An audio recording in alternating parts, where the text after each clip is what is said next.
কংগ্ৰেছৰ বিৰুদ্ধে সৰব হল বিধায়ক চেয়াৰমান আলী। কংগ্ৰেছে অসমৰ ধৰ্মীয় সংখ্যালঘু লোকৰ বাবে তিনিটা প্ৰতিশ্ৰুতি প্ৰদান কৰিলে 2024 তেওঁ কংগ্ৰেছ দলৰ প্ৰাৰ্থী হৈ নিৰ্বাচন খেলাত আপত্তি নাই বুলি ক'লে বিধায়কগৰাকীয়ে।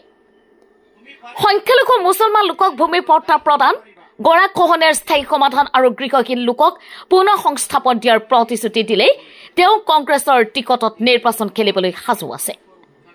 সাংসদ ৰকিবুল হুছেইনৰ সন্দৰ্ভত বিধায়ক চেয়াৰমান আলীয়ে কয় যে মই নিৰ্বাচনৰ পূৰ্বে কৈছিলো যে ৰকিবুল হুছেইন এমপি হলে মুছলমান লোকসকলে কান্দিব লাগিব আৰু আজি সেয়াই হৈছে। ৰকিবুলৰ বাবে মুছলমান লোকসকল আজি বিপদত পৰা বুলিও কয় বিধায়ক চেয়াৰমান আলীয়ে। প্ৰসংগক্ৰমে তেওঁ বদৰুদ্দিন আজমলকো সমালোচনা কৰে। চেয়াৰমান আলীৰ মতে বদৰুদ্দিন আজমলৰ ৰাজনৈতিক দৃষ্টিভংগী তেওঁ বেয়া পোৱাৰ লগতে তেওঁৰ কথা বতৰাই বহু সময়ত বিজেপিক সহায় কৰে। ইপিনে বিধায়ক চেয়াৰমান আলীয়ে ৰাজ্যৰ মুখ্যমন্ত্ৰী ডক্টৰ হিমন্ত বিশ্ব শৰ্মাক তীব্ৰ সমালোচনা কৰি কয় তেওঁ এজন মুখ্যমন্ত্ৰী হিচাপে যিমান লেতেৰা কথা কয় এনেবোৰ কথা সংবাদ মাধ্যমে এৰাই চলিব লাগে। হিমন্ত বিশ্ব শৰ্মাক অসমৰ ৰাইজে কেতিয়াবাই বাংলাদেশৰ প্ৰধানমন্ত্ৰী শ্বেখ হাছিনাৰ নিচিনাকৈ খেদি পঠিয়াব লাগিছিল যদিও সেয়া হোৱা নাই আৰু এই অসমৰ ৰাজনীতিৰ বাবে দুৰ্ভাগ্যজনক। পূৰ্বৰ বাঘবৰ সমষ্টিৰ ধৰ্মপুৰত নতুনকৈ উন্নীত হোৱা ধৰ্মপুৰ হুকুৰঝাৰ উচ্চ মাধ্যমিক বিদ্যালয়ৰ 1.61 কোটি টকীয়া গৃহ নিৰ্মাণৰ আধাৰশিলা স্থাপন কৰিবলৈ গৈ কংগ্ৰেছ, বদৰুদ্দিন আজমল আৰু মুখ্যমন্ত্ৰী হিমন্ত বিশ্ব শৰ্মাক তীব্ৰ সমালোচনা কৰে কংগ্ৰেছৰ নিলম্বিত বিধায়ক চেয়াৰমান আলীয়ে। নিউজ কত নবজাব ৰিপৰ্ট এমটি নিউজ বন্ধ কৰিবলৈ আসলতে দল সংগঠনে কেনেকুৱা ধৰণৰ পদক্ষেপ লোৱা উচিত? এতিয়া একমাত্ৰ ৰাস্তা হ'ল কোৰ্ট, আদালত। বাকী এইবোৰ ৰাজনৈতিক নেতাবোৰে গৈ কিবা অলপ ৰিলিফ দিছে, কিবা অলপ এদিন প্ৰটেষ্ট কৰিছে, দিজ আৰ মিনিংলেছ। যদি কোনোবা ৰাজনৈতিক দলে কোনোবা সংগঠনে প্ৰকৃত পক্ষে এওঁলোকৰ কাৰণে কিবা কৰিব খোজে সেইটো হ'ল যে কোৰ্টত যোৱা আৰু পাৰ্মানেণ্ট সলিউশ্যন কৰিবলৈ হ'লে যিসকল ৰাজনৈতিক নেতাই গৈ এতিয়া ঘৰিয়ালৰ চকুলো টুকি আছে তেওঁলোকে কথা দিয়ক। এই মানুহখিনিক কোনো ৰিলিফ নালাগে, তেওঁলোকে গৈ কথা দিয়ক আমাৰ চৰকাৰ আহিলে আপোনালোক সকলোকে পাত্তা দিম।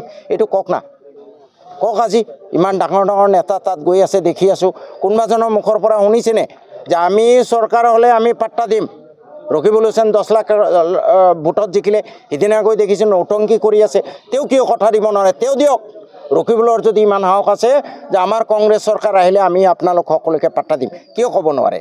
আৰু মুছলমান মানুহৰ বিবেক বুদ্ধি অলপ জাগ্ৰত হ'বৰ হ'ল। এই নৌটংকি কৰি কৰি আপোনালোকৰ ভোটবোৰ লৈ আছে আৰু কিমান দিন বুৰ্বক হৈ থাকিব? আচল প্ৰশ্ন কৰক যে ৰিলিফ নালাগে, তোমালোকৰ চৰকাৰ আহিলে পাত্তা দিবা নাই, সেই ঘোষণা লাগে। কিন্তু আমিতো আৰু জিন্দাবাদ দি আছোঁ, আমাৰ বাপদাদাৰ দল। গতিকে বাপদাদাৰ দলে এনেকৈ ঠগি থাকিব আমাক। এইটো আপোনালোকে ভাবক না, এতিয়াও যদি ভাবিব নোৱাৰে। মইতো নিৰ্বাচনৰ আগতে কৈছোঁ ৰকিবুল জিকিলে মুছলমান কান্দিব লাগিব, তাৰপিছত 10 লাখ ভোটত জিকালে। মোৰ আজিকালি ক'বৰো মন নাযায়। ৰাইজে ভাবক, ৰাইজে উপলব্ধি কৰক ভাই। আমিনো কোন কোটা শুনেনে ৰাইজে আমাৰ কথা? ইলেকশ্যনৰ আগত ক'লোঁ ৰকিবুলক ভোট দিলে আপোনালোকে কান্দিব লাগিব। মই আজমল চাহাবৰ ৰাজনৈতিক যিটো চিন্তা চৰ্চা সেইটো মই ভাল নাপাওঁ। তেওঁৰ কিছুমান কৰ্মকাণ্ডই বিজেপিক সহায় কৰা যেন লাগে। কিন্তু যদি ব্যক্তিগতভাৱে যাওঁ, ৰকিবুলতকৈ আজমল চাহাব 1000 গুণ ভাল আছিলে। তেওঁৰ ৰাজনীতি মই ভাল নাপাওঁ, তেওঁৰ ৰাজনৈতিক দলত মই নাযাওঁ। কিন্তু ব্যক্তিগতভাৱে অন্তত আজমল চাহাবৰ কাৰণে ধুবুৰী ফুলবাৰী ব্ৰিজটো হৈছে, এয়াৰপৰ্টটো হৈছে। আজি এই কিবা এই যিখিনি উচ্ছেদ কৰিছে তাৰে 2টা ল'ৰা ছোৱালীক নি হয়তো তেওঁ পঢ়ুৱালেহেঁতেন। ৰকিবুলে 2 টকা উলিয়াইছেনে? নাই ওলোৱা নহয়। ৰাইজে উপলব্ধি কৰক ভাই। মোৰ এইবোৰ ক'বলৈ মন নাই। ইলেকশ্যনৰ আগত ইমান গালু বালু চব খোলা কাটি টাল হ'ল যে ৰকিবুল জিকিলে কান্দিব লাগিব। বৰপেটাত এইটো কি আছিলে? কংগ্ৰেছৰ দিব্যায়ন। মই ক'লোঁ যে আমাৰ CPMক ভোট দিয়ক। CPMে 83-79 চনৰ পৰা আমাৰ কাৰণে বহুত ত্যাগ কৰিছে, কিন্তু মনোৰঞ্জনে দেখোন চিকিউৰিটি ফৰফিট হ'ল। গতিকে ভাই এইবোৰ ৰাইজে বুজক। মোৰ এইবোৰ বেছি ক'বলৈ মন নাযায় এতিয়া। 26ৰ নিৰ্বাচন যেতিয়া আহিব, ইতিমধ্যে কংগ্ৰেছৰ গৌৰৱ গগৈৰ নেতৃত্ব লোৱাৰ পিছতে কংগ্ৰেছৰ এটা ভাল দিন আহিব বুলি এটা ধাৰণা কৰা হৈছে। যদি আপোনাক 26ৰ নিৰ্বাচনৰ কাৰণে কংগ্ৰেছে প্ৰস্তাৱ দিয়ে যে আপুনি খেলিব লাগে কংগ্ৰেছৰ হৈ, কি কৰিব? মোৰ কিছু কথা তেওঁলোকৰ লগত পাতিব লগা আছে। মই অকল বিধায়ক হৈ থাকিবৰ কাৰণে চাকৰি বাকৰি এৰি অহা নাই। মই ভাবোঁ বিধায়ক হৈ থাকিলে সকলো মানুহৰ প্ৰতি ন্যায় কৰিব পাৰিব লাগিব, মানুহৰ সমস্যা সমাধান কৰিব লাগিব।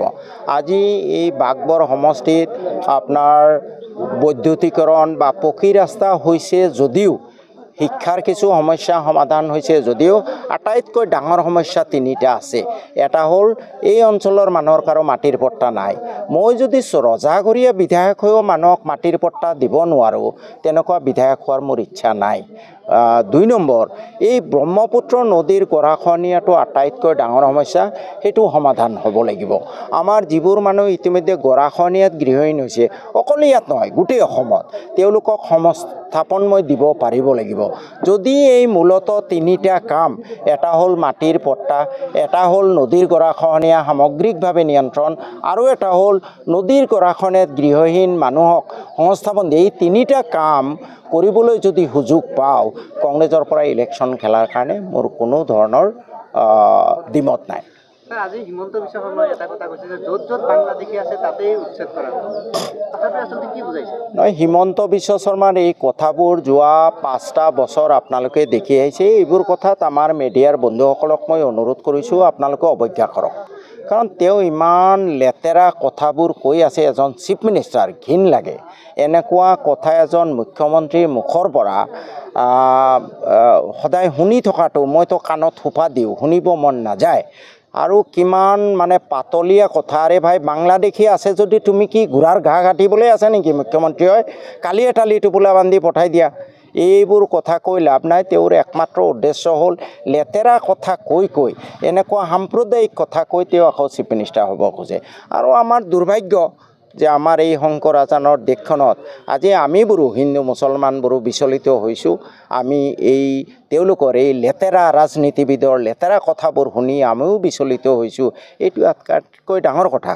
আজি হিমন্ত বিশ্ব শৰ্মাই যি ধৰণে নৌটংকীমূলক কথাবোৰ কৈ আছে, তেওঁতো কেতিয়াবাই ৰাইজে মানে এই আপোনাৰ হেৰিৰ নিচিনা, বাংলাদেশৰ শ্বেখ হাছিনাৰ নিচিনা কেতিয়াবাই খেদিব লাগিছিলে, নাই খেদা দেখোন। এতিয়াও বহুতে জিন্দাবাদ দি থাকে। লেতেৰা কথা, এইবোৰ বেয়া কথা।